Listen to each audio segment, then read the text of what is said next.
দিছি অনেকেই দেখছেন সেই ভিডিওটা হলো মানি ট্রান্সফার নিয়ে ইটালিয়ান সরকার জরিমানা করতেছে বা এইসব প্রসঙ্গ নিয়ে কিভাবে আপনি বাঁচতে পারেন বা জরিমানা না আসে সেটা নিয়ে সচেতনমূলক একটা ভিডিও দিছি। সেই ভিডিও নিয়েছে অনেকেই কমেন্টস করছেন, ধন্যবাদ সবাইকে। অনেকেই আবার আমার মেসেঞ্জারে নক দিচ্ছে।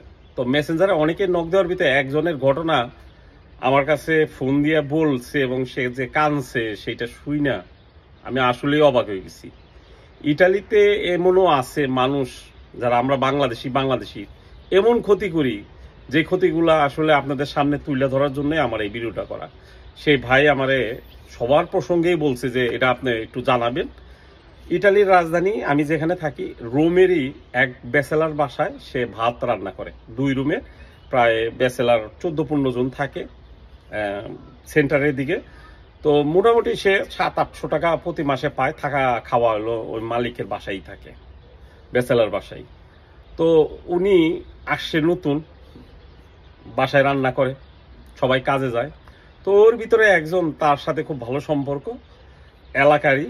তো বলছে যে ভাই তোর নতুন আইসস, তুই তো আর দেশে টাকা পাঠাবি না, তোর পাসপোর্ট দিয়ে আমি কিছু টাকা পাঠাই। পাসপোর্টে যেহেতু সেটার মধ্যে এখনো ভিসা আছে, তো সে নিয়ে করছে কি একদিন টাকা পাঠাইছে তারে দিয়ে। তার পরবর্তীতে আর তার কাছে বলে নাই যে আমি টাকা পাঠাবো। তারপরে আরো 4000 ইউরো 2 সপ্তাহে পাঠানোর পরে তার নামে, মানে যে এই রোম শহরে থাকে তার নামে তারে ফোন দিছে কুস্তরা থেকে। এটা আসলে কি প্রথমে এটা কন্ট্রোল করছে হলো গর্দা ফিনান্সা, তারপরে তারে পুলিশিয়া ফোন করে নিছে, নিয়ে একটা বোলেতা ধরাই দিছে জরিমানা। সেটা হলো কারণ যেহেতু তার রেসিডেন্ট নাই, নতুন আসছে, রেসিডেন্ট নাই, জরিমানাটা হলো সে 1 সপ্তাহে 2000 ইউরো পাঠাইছে, কিন্তু সে কিন্তু কোনো টাকাই পাঠায় নাই। মাত্রই আইছে 4-5 মাস ধরে ইটালিতে, তার নিজেরই যান চলে না, মাসে 400-500 টাকা তার সেভ হয়, ওইটাই পাঠায়। আর সে একসাথে 2 সপ্তাহে 4000 ইউরো পাঠানোর কারণে তার 2000 ইউরো জরিমানা আইছে। তাও মাশাল্লাহ অনেক কমাইছে 2000 ইউরো। কিন্তু এই আকামটা করছে কিভাবে? ওই যে বাসায় থাকে যারা চাকরি করে, ভালো টাকা ইনকাম করে, তার কাছে অনেক টাকা আসিল জমায় না, একটা নিরহ মানুষের উপর দিয়ে একটা ঝামেলা উঠাই দিল। এখন সে আমারে কয় কি করতে পারি? আমি বলি ওই দোকানদারের কাছে যান।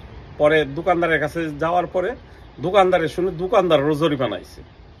এখন দোকানদার আমি বলছি, তার বুদ্ধি দিছি, আপনি এবং দোকানদার মিলা যাইয়া একটা দিনুংসা করেন, মানে দিনুংসা না করলে আপনি বাঁচতে পারবেন না। তারপরে উকিল ধরলে এখান থেকে টাকা কাটা যাব, কিন্তু এই টাকা সরকার কিন্তু জরিমানা নেওয়া ছাড়া তারা কিন্তু এই দায় থেকে মুক্তি দিব না। এখন ওই যে লোকে তার আইডি দিছে, আমি বলছি তার নামে দিনুংসা করেন, আগে তারে সময় দেন, সে যদি এই জরিমানাটা পরিশোধ করে দেয় তাহলেই কিন্তু মাপ।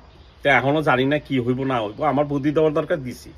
তো আমার নিজের জীবনের একটা ঘটনা বলতে চেয়েছিলাম। আমি ইটালির রোমেই তখন ভিক্টোরিয়াতে ব্যাচেলার ভিতর থাকি 7-8 জন। হঠাৎ করে আমার পাশের যে সিট সেটা ছিল দোতলার উপরে কান্তাছে, দেশ থেকে ফোন আইছে মা মারা গেছে, প্রচুর কান্তাছে।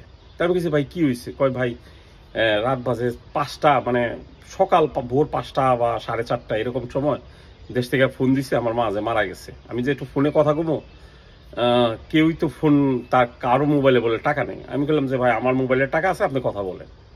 তো যাই হোক, সেখান থেকে তার সাথে ভালো সম্পর্ক, ব্যাচেলার থাকি।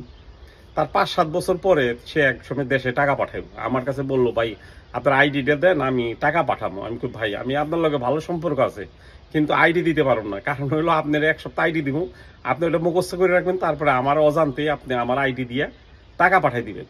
সমস্যাটা হইব কি, পরবর্তীতে যদি কোনো ঝামেলা হয় সব আমার উপর দিয়ে যাইব। সে আমারে কি বললো, বলে কি এরকম বন্ধু বান্ধব বা বড় ভাই থাকার না থাকাও ভালো।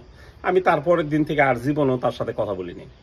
তো মানুষ উপকারের কথা সহজেই ভুলা যায়, মানে এত সহজে ভুলা যায়। আর উপকার করি নাই দেখে সেটা তার গায়ে, মানে আমি নিজের ক্ষতি কইরা তারে উপকার করি নাই দেখে তার গায়ে লেগে গেল। তো ইটালির রোম শহরের বাঙালিরা এরকমই ভাই। অনেকেই আমার এইখানে মন্তব্য করতে পারতেন খারাপ, আমি যারা মন্তব্য করে তাকে মনে করি যে তারা এরকম বিপদে পড়েন নাই। আল্লাহ যদি আপনাদের এরকম বিপদে ফালাইতো তাহলে বুঝতেন। ভালো থাকবেন সবাই।